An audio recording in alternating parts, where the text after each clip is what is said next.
Pronto, compartilhar a tela. Dá para vocês verem aí a foto, irmãos, do material que nós vamos trabalhar?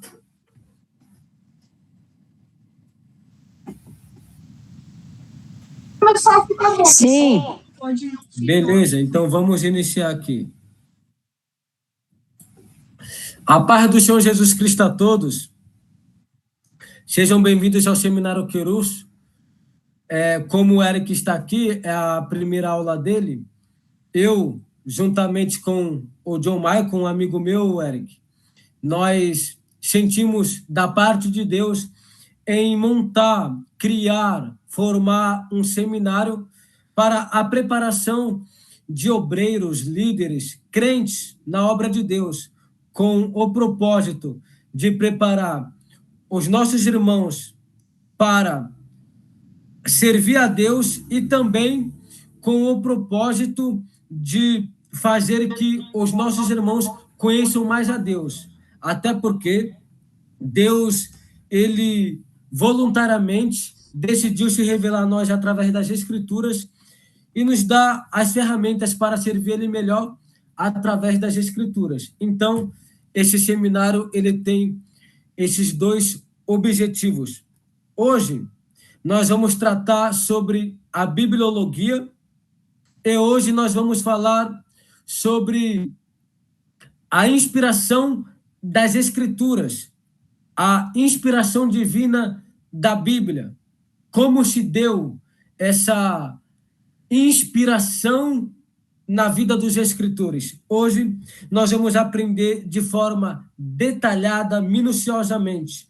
Vocês vão sair daqui enriquecidos, preparados para responderem algumas perguntas que pessoas fazem, querendo atingir a nossa fé.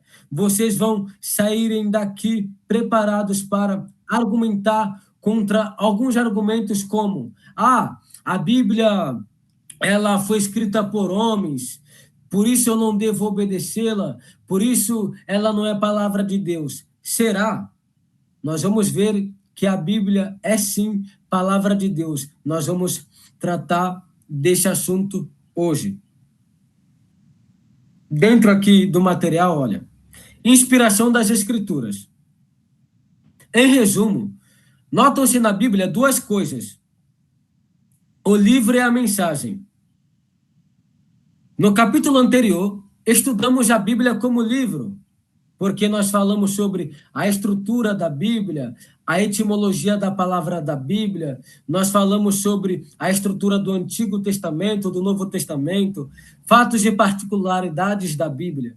Nós falamos da Bíblia como livro. Hoje, nós vamos falar dela como palavra de Deus. Nós vamos focar mais no conteúdo dela, na mensagem que a Bíblia nos envia, que a Bíblia nos dá. Então, nós, quando estudamos a Bíblia, nós entendemos que tem o livro e a mensagem. No capítulo anterior, estudamos a Bíblia como livro, agora a estudaremos como uma palavra ou mensagem de Deus. O estudo da Bíblia tem por finalidade pressupor o conhecimento de Deus. Isto é visto desde o primeiro versículo dela, do qual se nota que tudo tem o seu centro em Deus. No princípio criou Deus os céus e a terra. Ou seja, a Bíblia já começa com uma declaração teocêntrica. O que é teocêntrica? Deus no centro. Começou por Deus. Portanto, a causa motivante de ensinar a Bíblia aos outros. Qual é a causa motivante? O que nos motiva a ensinar a Bíblia aos outros? O que me motiva a estar aqui ensinando para vocês? Isso aqui, ó, deve ser a de levá-los a conhecer a Deus. Por quê? Porque Deus se revela através da Bíblia. Se chegarmos a conhecer o livro, só o livro, a estrutura do livro, as particularidades do livro, se nós conhecermos só isso, nós falhamos em conhecer a Deus. Erramos no nosso propósito. E também o propósito de Deus, por meio do seu livro, será baldado, será fracassado. Porque o propósito de Deus, ao se revelar através das Escrituras, não é nós aprendermos a Bíblia só como livro, não. Ele quer que nós conhecemos ele, porque ele se revelou para nós através das Escrituras. Que as Escrituras são de origem divina é assunto resolvido.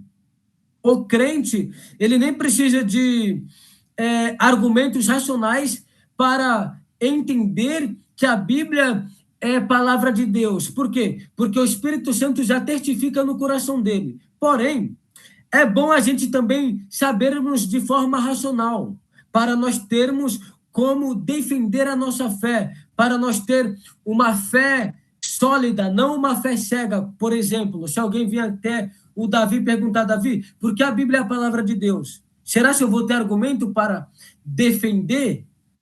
Então, nós já sabemos que a Bíblia é a palavra de Deus, porém, nós estudamos alguns assuntos relacionados a isso para nós ter uma fé mais racional, juntamente com uma fé bíblica.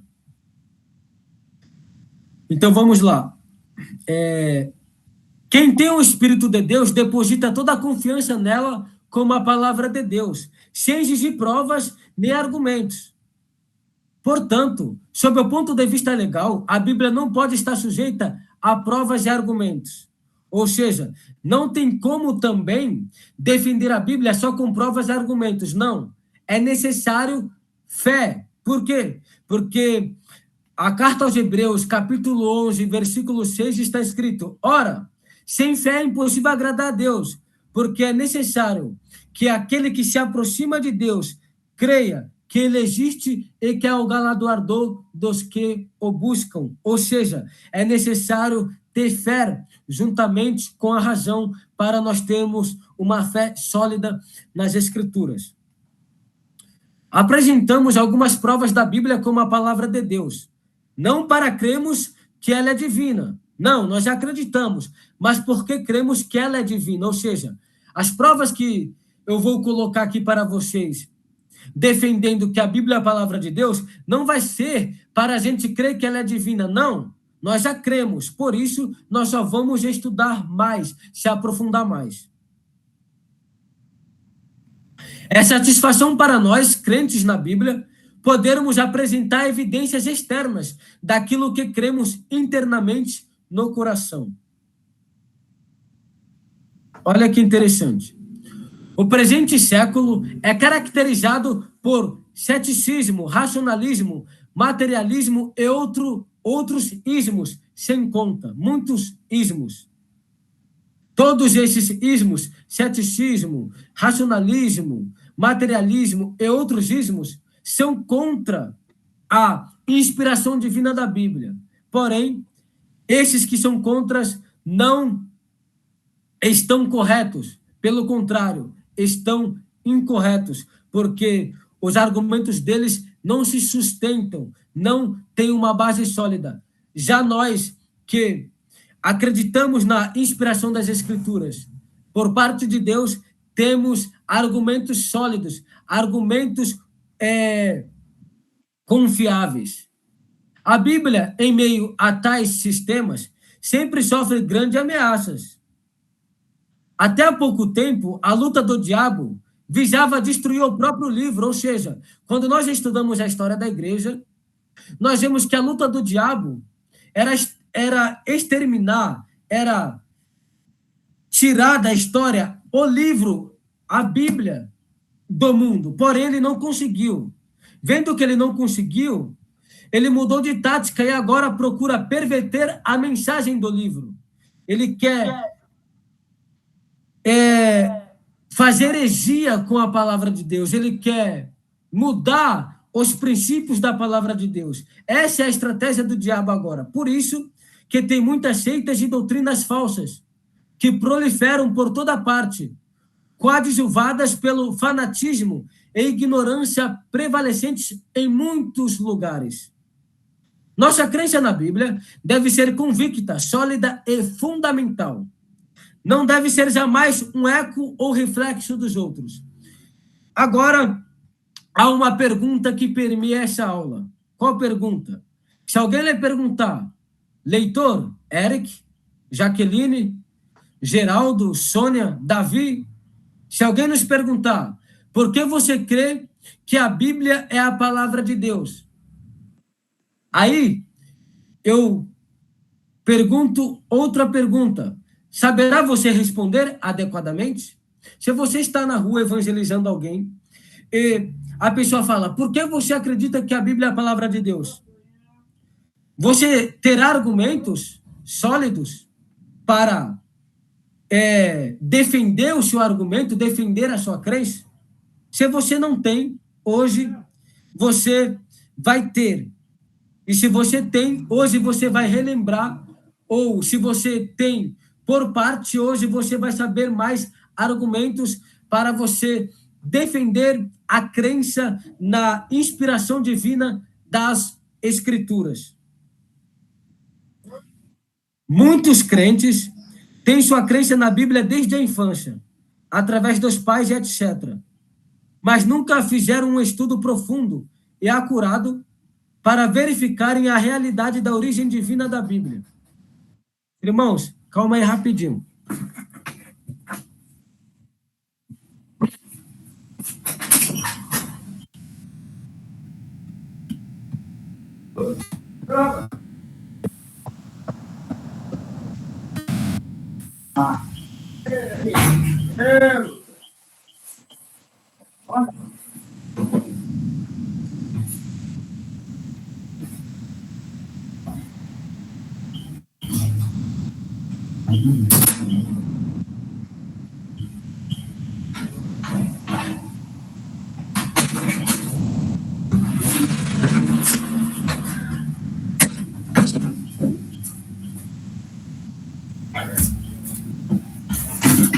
Perdão, irmãos, eu fui buscar aqui uma entrega que o rapaz veio trazer. Voltando. Muitos crentes têm sua crença na Bíblia desde a infância, através dos pais e etc., mas nunca fizeram um estudo profundo e acurado para verificarem a realidade da origem divina da Bíblia. Apresentamos agora algumas provas da origem divina da Bíblia, as quais evidenciam esse livro como a palavra de Deus. Agora nós vamos tratar diretamente sobre a inspiração das Escrituras. A inspiração divina da Bíblia. O que diferencia a Bíblia dos outros livros? Eu tenho vários livros aqui, livros de filosofia, livros de letras português, letras inglês, eu tenho livros de autoajuda, eu tenho livros da literatura brasileira, filosóficos, vários tipos de livros aqui. O que diferencia esses livros desse livro da Bíblia? O que diferencia a Bíblia de todos os demais livros do mundo é a sua inspiração divina. Então, aqui está a resposta. Todos os livros que eu tenho, eles são livros escritos por homens, porém, esses homens escreveram pautado em sua intelectualidade, seus estudos, ensino. Porém, a Bíblia é diferente. Por quê? Porque foi escrita por homens, porém, homens inspirados pelo Espírito Santo. A própria Bíblia declara isso. João capítulo 32, versículo 8, 2 Timóteo capítulo 3, versículo 16, 2 Pedro capítulo 1, versículo 21, e outros textos mostram a inspiração divina das Escrituras.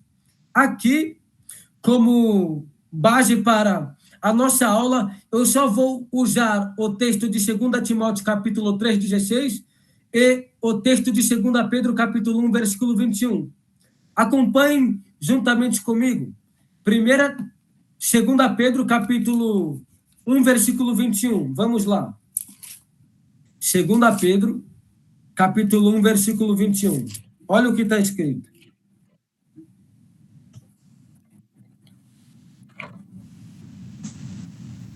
Diz assim: porque a profecia nunca foi produzida por vontade de homem algum, mas os homens santos de Deus falaram inspirados pelo Espírito Santo.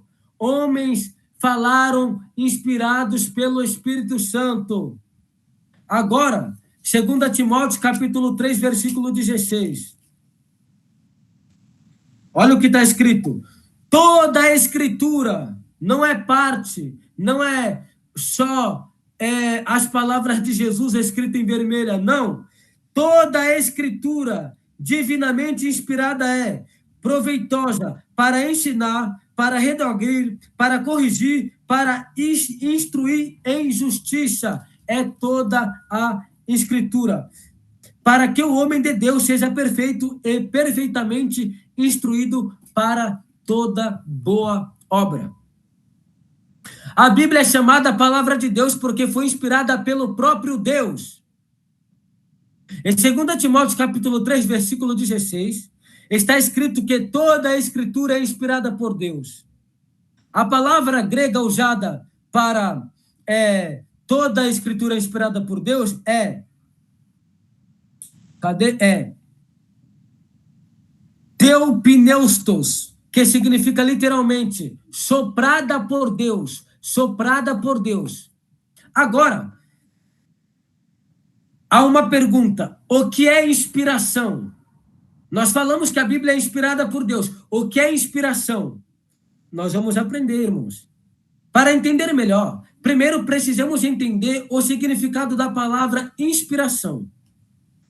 No sentido fisiológico, que é o estudo das células do organismo, no sentido fisiológico, inspiração é entrada de ar nos pulmões. Por exemplo, quando eu respiro, isso aqui é inspiração.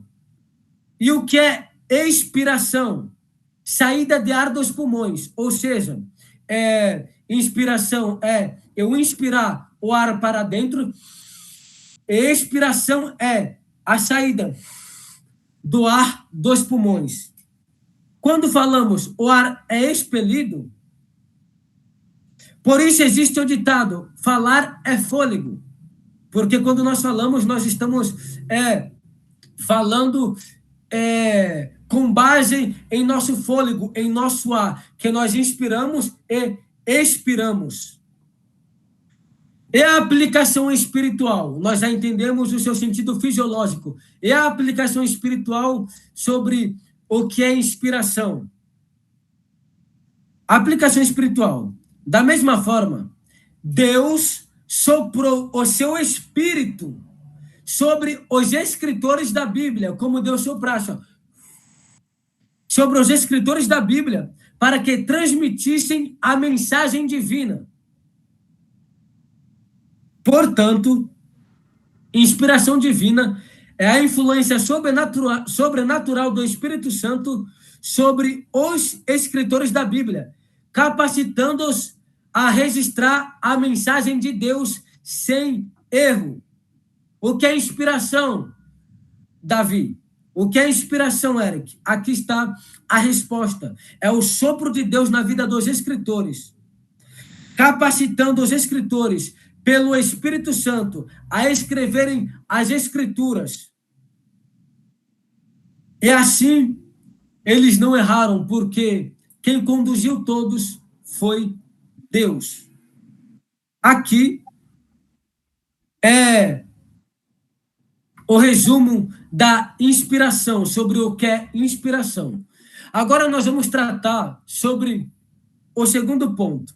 A Bíblia afirma a sua própria inspiração. A Bíblia reivindica sua inspiração divina de várias maneiras. A Bíblia, ela diz várias expressões no Antigo Testamento sobre a validação da inspiração divina. Qual expressão ou qual expressão? A expressão, assim diz o Senhor. Quando os profetas profetizavam, eles falavam, assim diz o Senhor, mostrando que o que eles falavam não era meramente o pensamento deles não era meramente uma ideia, mas era a palavra de Deus, era a mensagem divina falada através deles. Então, nós vemos essa palavra, assim diz o Senhor, nas Escrituras, mais de 2.600 vezes. Olha o tanto de vez que apareceu essa palavra, assim diz o Senhor. Cerca de 2.600 vezes. Mostrando que os profetas, as Escrituras, era e é a palavra de Deus. Além disso, muitos textos mostram que Deus falou através dos escritores. Exemplos: 2 Crônicas, capítulo 20, versículo 14, Ezequiel, capítulo 11, versículo 5, Salmo 78, verso 1, e os outros textos que estão no material. Os próprios autores bíblicos reconheciam que estavam transmitindo a palavra de Deus. Exemplos, tem vários. Hebreus, capítulo 1, versículo 1, 2 Pedro, capítulo 3, versículo 2, e 1 Coríntios, capítulo 2, versículo 13. Todos esses textos os autores bíblicos reconhecendo que estavam transmitindo a palavra de Deus. Vamos lá para Atos 1, capítulo 1, versículo 16, para nós vermos esse exemplo. Atos 1, capítulo 1, versículo 16. Vamos lá. Atos é depois de João, para quem não sabe. Olha, varões e irmãos, convia que se cumprisse a Escritura, que o Espírito Santo predisse pela boca de Davi acerca de Judas, que foi o guia daqueles que prenderam a Jesus. O Pedro está falando que Davi falou sobre Judas, inspirado pelo Espírito Santo. Ou seja, Davi, quando falou sobre Judas, ele profetizou sobre Judas, inspirado pelo Espírito Santo.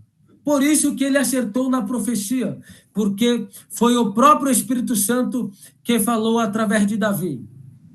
Agora, nós vamos falar sobre as teorias falsas sobre a inspiração da Bíblia. Nós falamos sobre o que é inspiração, nós falamos da diferença da Bíblia para os outros livros. Agora nós vamos falar sobre teorias falsas sobre a inspiração da Bíblia. Tem várias, mas eu destaquei algumas, as mais famosas. Existem várias teorias equivocadas sobre a inspiração bíblica. O estudante da Bíblia precisa conhecê-las para não ser enganado. Existe a teoria da inspiração natural. É a primeira que nós vamos tratar. A teoria da inspiração natural. Os adeptos dessa teoria dizem que a Bíblia foi escrita apenas por homens de grande genialidade. Ou seja, os adeptos dessa teoria, a teoria da inspiração natural, acreditam que a Bíblia foi escrita por homens gênios, homens de QI alto, como Sócrates, Shakespeare, nem sei pronunciar esse nome, Camões, Platão, Buda e outros homens de alta intelectualidade. Então, essa teoria acredita nisso. Porém, essa ideia é errada. Por quê? Porque, segundo essa ideia, a Bíblia seria apenas um grande livro humano, ou seja, a Bíblia foi escrita por homens muito inteligentes. Mas não é a palavra de Deus. Essa teoria nos traz essa ideia. Ainda bem que essa teoria é falsa, porque não há argumentos sólidos para defender essa ideia. Qual é o problema dessa teoria? O problema dessa teoria é que ela nega o sobrenatural, nega a inspiração divina. Porém, A própria Bíblia afirma que Deus falou através dos escritores. Exemplos: 2 Samuel, capítulo 23, versículo 2, Atos, capítulo 1, versículo 16, e Jeremias, capítulo 1, versículo 9. Vamos lá. 2 Samuel, capítulo 23, versículo 2.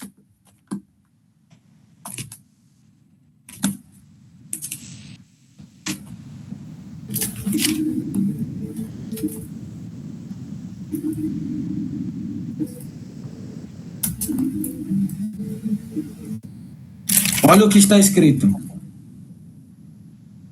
O Espírito do Senhor falou por mim, e a sua palavra esteve em minha boca. Davi falou que o Espírito do Senhor falou por ele. Então, a Bíblia é a palavra de Deus. Glória a Deus. Aleluia. A segunda teoria que nós vamos tratarmos hoje é a teoria da inspiração comum. Já falei da teoria da inspiração natural e agora da teoria da inspiração comum. Essa teoria afirma que a inspiração dos escritores bíblicos é a mesma que sentimos hoje quando pregamos, oramos, cantamos e ensinamos. Ou seja, a teoria da inspiração comum, os adeptos dessa teoria acreditam que os escritores escreveram com a mesma inspiração que nós temos quando nós vamos pregar, cantar, ensinar. Não, essa teoria é falsa. Porque a inspiração que os escritores estiveram é única, é singular. Nós temos iluminações do Espírito Santo. Inspiração só os escritores. Por que isso é um erro? Por que essa teoria é falsa? Porque existem diferenças claras da inspiração dos escritores para a iluminação do Espírito Santo em nossas vidas nos dias atuais. A inspiração bíblica não tem graus. Ou seja, todos os escritores, ao serem inspirados por Deus, todos foram inspirados na mesma proporção, na mesma quantia. Já hoje, existem graus de inspirações. Tem pessoas que têm uma sensibilidade maior ao ler as Escrituras do que o outro. Tem pessoas que têm uma inspiração mais forte que o outro ao ler as Escrituras. Porém, os escritores da Bíblia, eles escreveram inspirados por Deus na mesma proporção, na mesma quantia, no mesmo nível, porque o escritor era inspirado ou não inspirado. Ou seja, o escritor era inspirado ou não era inspirado. Se era inspirado, era na mesma quantia. Por exemplo, nós temos livros inspirados por Deus, que é os livros que nós temos na nossa Bíblia. Porém, tem livros não inspirados que estão na Bíblia da Igreja Católica Apostólica Romana. Nós vamos tratar ainda desse assunto mais à frente, quando nós tratarmos sobre os livros apócrifos. Já hoje podemos crescer espiritualmente gradualmente.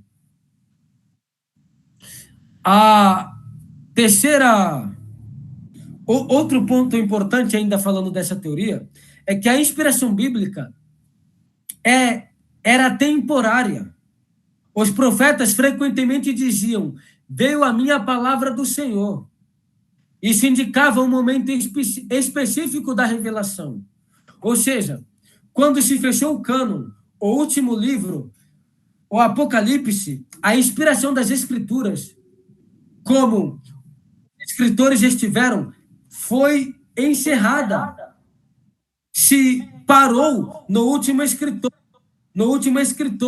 que é João, discípulo de Jesus, o discípulo amado.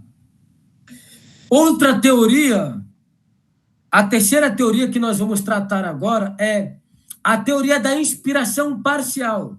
Essa é a mais, vamos dizer assim, essa aqui é a mais perigosa, entre aspas. ela é mais perigosa quando nós não temos o conhecimento. Quando nós temos o conhecimento, como vocês vão ter hoje, essa teoria ela fica fácil de você debater, contrapor contra ela. A teoria da inspiração comum ensina que algumas partes da Bíblia são inspiradas e outras não. Isso aqui é um problema. Por quê? Porque, segundo essa visão, a Bíblia apenas contém a palavra de Deus, mas não seria totalmente a palavra de Deus. Qual é o problema dessa teoria? O problema é, isso geraria grande confusão. Por quê? Porque quem decidiria quais partes são inspiradas? Quais não são? Ou seja, essa teoria é muito problemática porque se a Bíblia contém partes inspiradas por Deus e outras não, quem tem a autoridade de falar aqui é inspirado e aqui não é inspirado? Ninguém. Por isso que é uma teoria falsa, é uma teoria diabólica. A própria Bíblia refuta isso em 2 Timóteo capítulo 3, versículo 16, afirmando que toda a escritura é inspirada, não é parte, não é só o Antigo Testamento, não é só o Novo Testamento, é toda a escritura. Teoria do ditado verbal. Agora nós vamos tratar sobre a teoria do ditado verbal. Essa teoria afirma que Deus ditou palavra por palavra. E os escritores seriam apenas máquinas. Essa teoria também é problemática. Por quê? Porque a Bíblia mostra claramente o estilo pessoal dos autores. Ou seja, essa teoria do dito verbal ensina que os escritores escreveram como máquinas. Por exemplo, eles estavam aqui parados, aí o pergaminho estava aqui, ou o papiro estava aqui, o material de escrita, aí eles ficaram em transe e começaram a escrever. Não foi assim também que se deu a inspiração das escrituras. Não. Por quê? Porque Deus, ele cooperou com o homem no registro da palavra de Deus, no registro das escrituras. Deus, ele usou o contexto em que os homens viviam, Deus usou o contexto cultural, o contexto político, o contexto social, o contexto cultural, o contexto literário, o contexto de cada escritor. Deus usou como meio para registrar, para se revelar à humanidade através das escrituras. Eles não escreveram como máquinas, mas houve uma cooperação entre os escritores e Deus. Qual é o problema dessa teoria? O problema é a Bíblia mostra claramente o estilo pessoal dos autores. Por exemplo, Lucas afirma que investigou cuidadosamente os fatos. Como Lucas era historiador, médico e teólogo, Lucas, quando ele foi inspirado pelo Espírito Santo, ele também investigou os fatos. Ele investigou sobre Jesus, usando até outros evangelhos como base para o seu registro, como o livro de Marcos, Lucas usou para o seu registro também, como base para registrar a biografia, a história de Jesus aqui na Terra. Portanto, Deus usou a mente, personalidade e vocabulário dos autores. Ou seja, Deus usou o intelecto deles, a personalidade de cada um e o vocabulário dos autores. É por isso que quando nós lemos Mateus, Marcos, Lucas e João, nós vemos alguns detalhes diferentes. Por quê? Porque Deus usou da personalidade, do vocabulário, da intelectualidade de cada autor. Houve uma cooperação. A quinta teoria, falsa, sobre a inspiração das escrituras é a teoria da inspiração das ideias. Essa aqui é até loucura, porque essa teoria diz que Deus inspirou apenas as ideias, mas não as palavras. Qual é o problema dessa teoria doida? O problema é porque isso é impossível. Por quê? Porque pensamento e palavra não podem ser separados. A pessoa que tem uma ideia porque ouviu uma palavra ou porque viu alguma coisa. Então, não tem como separar pensamentos de palavra. Por isso que eu falei que essa teoria, a teoria da inspiração das ideias, é uma loucura. Por isso, a Bíblia fala que Deus falou através dos profetas. E as palavras também foram inspiradas, tanto as palavras como a ideia, porque estão intrinsecamente juntas, a palavra e a ideia. E as palavras também foram inspiradas. Exemplos: 1 Coríntios capítulo 2, versículo 13, Hebreus capítulo 1, versículo 1. Esse material eu mandei para vocês. Depois vocês dão uma... Calma aí, deixa eu ver.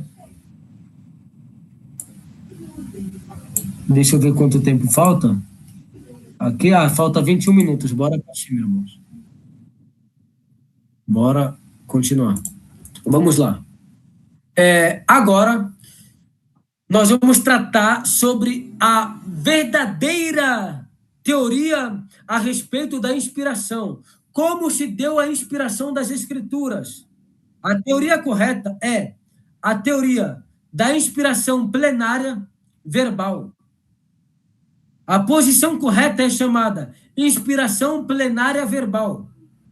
Essa teoria ensina que toda a Bíblia é inspirada. A Bíblia toda, de Gênesis a Apocalipse, plenamente, toda, minuciosamente, é inspirada por Deus. Não é partes, não é só as palavras, não é só as ideias. Não. A Bíblia toda é inspirada por Deus. Glória a Deus por isso. Por isso que nós podemos falar sola as Escrituras. Sola a Escritura. As palavras também foram inspiradas. Verbal. Toda a Bíblia inspirada é plenária. As palavras também foram inspiradas. Verbal. Por isso que essa teoria correta é chamada de inspiração plenária, porque a Bíblia toda foi inspirada, e verbal, porque as palavras também foram inspiradas. Os autores não foram máquinas. Houve cooperação entre Deus e o escritor humano. Assim, o autor escreveu com seu vocabulário. Por exemplo, o Primeiro Testamento foi escrito em hebraico, o Segundo Testamento em grego. Todos os autores escreveram com o seu vocabulário, com a sua capacidade intelectual. É por isso que, quando nós lemos o Evangelho de Marcos e nós lemos o Evangelho de Lucas, há uma diferença enorme. Por quê? Porque Lucas era mais intelectual que Marcos. Porém, os dois foram inspirados pelo Espírito Santo. Mas Deus cooperou com a personalidade, com a intelectualidade, com o contexto de cada um deles. O autor escreveu com seu vocabulário, mas sob a direção do Espírito Santo. Resultado? Qual é o resultado? O que foi escrito é verdadeiramente a palavra de Deus.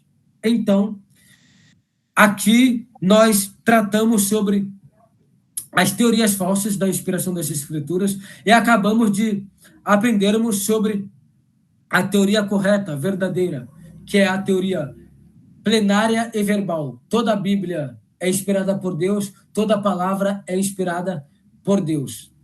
Agora, nós vamos falar sobre a diferença entre revelação e inspiração. Eu vou deixar as perguntas para o final da aula ou lá no grupo, para nós aproveitar mais tempo para o conteúdo. Calma aí, alguém está pedindo para entrar, eu acho.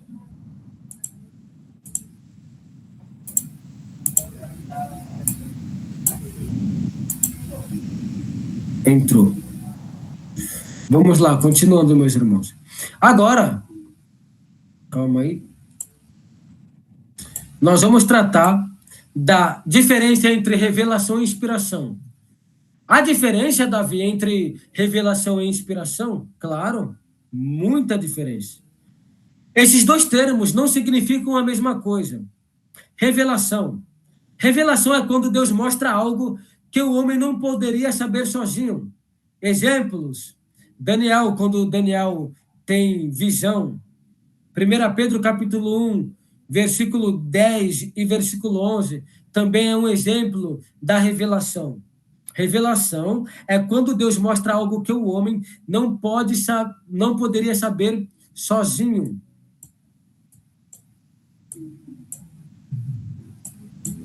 Calma aí. Vamos lá, continuando. A revelação é Deus, por exemplo, revelar para Moisés o Gênesis. Moisés não estava no princípio com Adão e Eva, porém, ele escreveu o Gênesis. Como? Por revelação. Por quê? Porque revelação é quando Deus mostra algo que o homem não poderia saber sozinho. Sobre Moisés, tem um detalhe. Alguns estudiosos acreditam também que Moisés escreveu sobre o Gênesis porque, no princípio, a revelação de Deus era passado por palavra, oralmente. As pessoas que tinham contato com Deus falavam de Deus, passava para os seus filhos, e assim sucessivamente, até chegar a Moisés, por exemplo, sobre o Gênesis. Também tem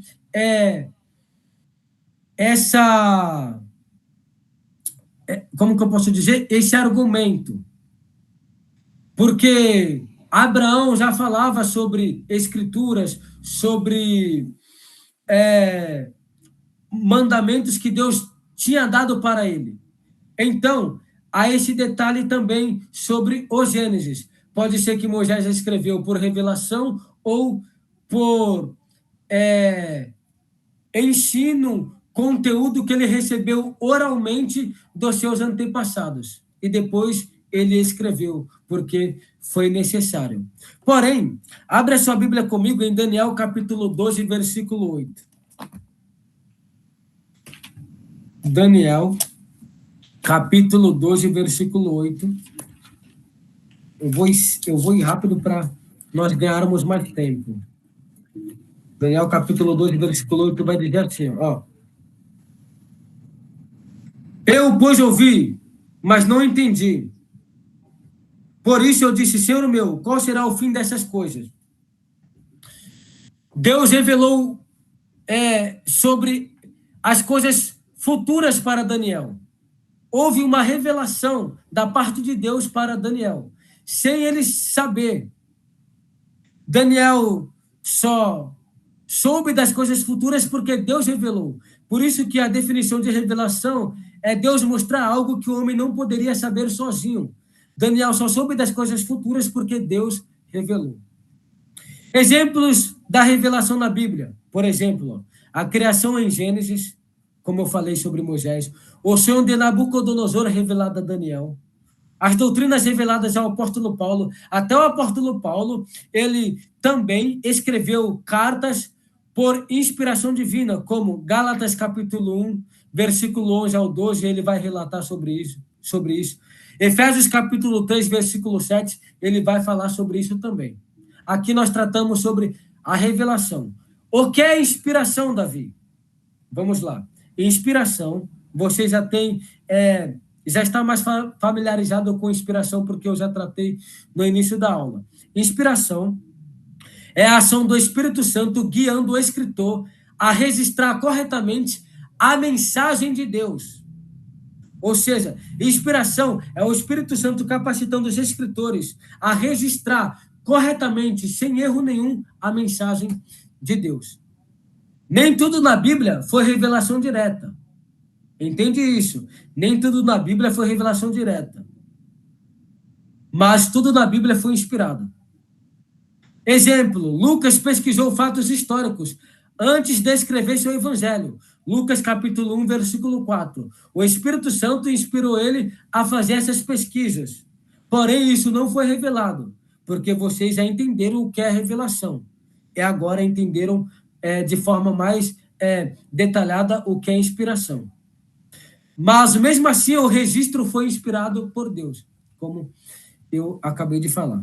Agora, que nós tratamos sobre a diferença de revelação e inspiração, nós vamos aprender sobre a Bíblia registra declarações verdadeiras e falsas. Por exemplo, na Bíblia tem registro de mães comendo filhos. Deus aprova isso? Não! Então, por que tem esse registro? Eu vou explicar agora. A Bíblia não mente, mas ela registra mentiras que outras pessoas disseram. Exemplo, Salmos 14, verso 1 diz: diz um insensato no seu coração, não há Deus. A frase é falsa. A frase é errada. Porém, o registro dela é verdadeiro, ou seja, o registro dessa afirmação, a inspiração do registro é verdadeira, verdadeiro. Porém, a ideia, o ato é errado. Por exemplo, a Bíblia trata sobre pecados, mas ela não aprova o pecado. Ela registra porque foi inspirado por Deus o registro, a escrita, mas o ato não foi inspirado por Deus. É pecado, mas o registro sim. Porque a Bíblia, ela é tão maravilhosa que ela não massageia o ego humano. Ela mostra os erros humanos. Ela mostra os erros até dos grandes homens de Deus, como Paulo, Pedro, todos pecaram e carecem da glória de Deus. Todos falharam. Só um é santo, Jesus Cristo. Só um é santo por essência, Jesus. Outro exemplo, vamos lá. Saul morreu sobre sua espada. Um amalequita mentiu dizendo que o matou. A Bíblia apenas registrou a mentira, o registro é verdadeiro, mas não aprovou o pecado, a mentira do amalequita. Agora, para concluirmos a nossa aula, eu vou tratar sobre algo que está relacionado com a hermenêutica. A hermenêutica é o último tema que nós vamos abordar na nossa grade curricular de teologia básica. Mas eu já trouxe alguns exemplos, algumas perguntas, alguns métodos que vai ajudar você muito a interpretar a Bíblia da forma correta. Ao estudar a Bíblia, devemos perguntar, primeiro, quem está falando? Por exemplo, você já ouviu pessoas falando assim? Por exemplo, Salmo 43. Faze-me justiça, ó Deus, e pleiteia a minha causa. Você já ouviu pessoas falando? Deus está falando, faze-me justiça, ó Deus. Não! Está errado. Ao estudar a Bíblia, devemos perguntar quem está falando. Quem está falando aqui não é Deus, é o salmista. Está vendo como isso ajuda você a interpretar? Segunda pergunta, para quem está falando? Quem é ou quem são os destinatários do falante, do salmista, do escritor? Para quem ele está escrevendo a princípio? Terceira pergunta, em que contexto está falando? Em qual contexto está falando? Contexto geográfico, contexto político, contexto cultural, contexto histórico? Em qual contexto está falando? Por exemplo, quando Jesus fala, o ladrão não veio a não ser para roubar, matar e destruir. Ele não está falando de Satanás, ele está falando dos falsos mestres, dos falsos pastores. Como nós sabemos isso? Quando nós lemos o contexto da fala, quando nós lemos o contexto do texto. Quarta pergunta, para que tempo está falando? Em qual tempo está falando? Isso evita erros de interpretação. Glória a Deus, meus irmãos. Terminamos a nossa aula de bibliologia. Que aula abençoada. Agora, vocês podem ligar o microfone de vocês há 7 minutos aí, para nós nos saudar, para nós darmos a paz do Senhor Jesus uns para os outros. Eu vou tirar um print também e tirar algumas dúvidas também. Alguém tem alguma dúvida sobre o que foi falado essa noite? Não. A paz do Senhor Jesus, meus irmãos. Não, não tenho dúvida não, filho. E aí, Teus? E aí, irmão, tudo bem? Tudo, meu irmão. A aula vai ficar gravada, Matheus, fique em paz. O Geraldo está gravando ela, depois ele vai mandar o link da outra aula, que foi rica, maravilhosa, com o professor Gabriel, e a de hoje também. Tem alguma dúvida, Teus, ou quer destacar algo sobre o que foi falado? Eric também, Geraldo. Vai matar esse gato. Para.